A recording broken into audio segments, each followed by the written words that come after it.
All right, we got one more thing to do here, and then we're done with the project.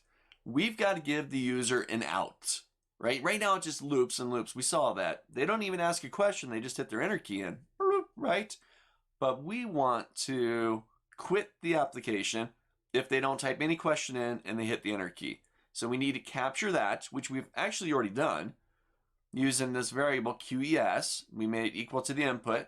So we're receiving the input of the questions they bring in, which we could do something with that.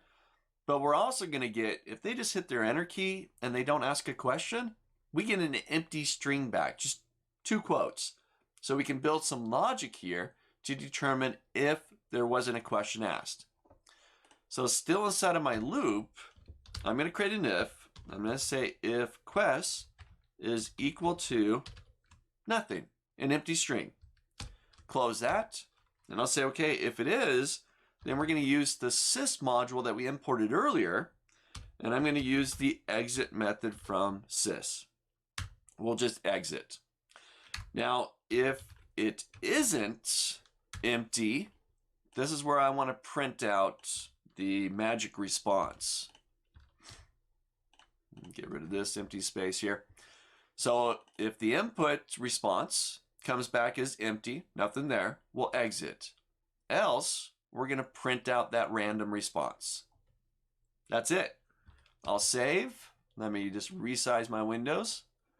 I'm going to go ahead and run that again. There we go. All right, so it restarted. Please ask the magic 8-ball question. All right, let's try it again.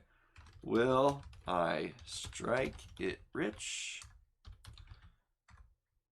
tomorrow? Question. All right, as I see it, yeah, it's got to be true. I've got positive responses every time. And it continues. I can ask another question. Let's see. Let's try this one. Is Python awesome? Question. Yes, definitely. Nice. All right, it's going good. Now I decide, you know what? I'm done. I can hit my enter key and it exits out. I get back to the Python command line once again. And that's it. A couple little lines of code. I'll close that. And we've got a little magic 8-ball all written using Python. Try it out. If you didn't get yours done, if you want to use this approach, maybe use a different approach, share with us. Go to the Q&A section. Share what you did. How did you accomplish this? Right? What did you find? Maybe you elaborated some more. Try that out. Do something a little bit different. Whatever it is, share what you've done with us. Jump into the Q&A section and let us know how it went.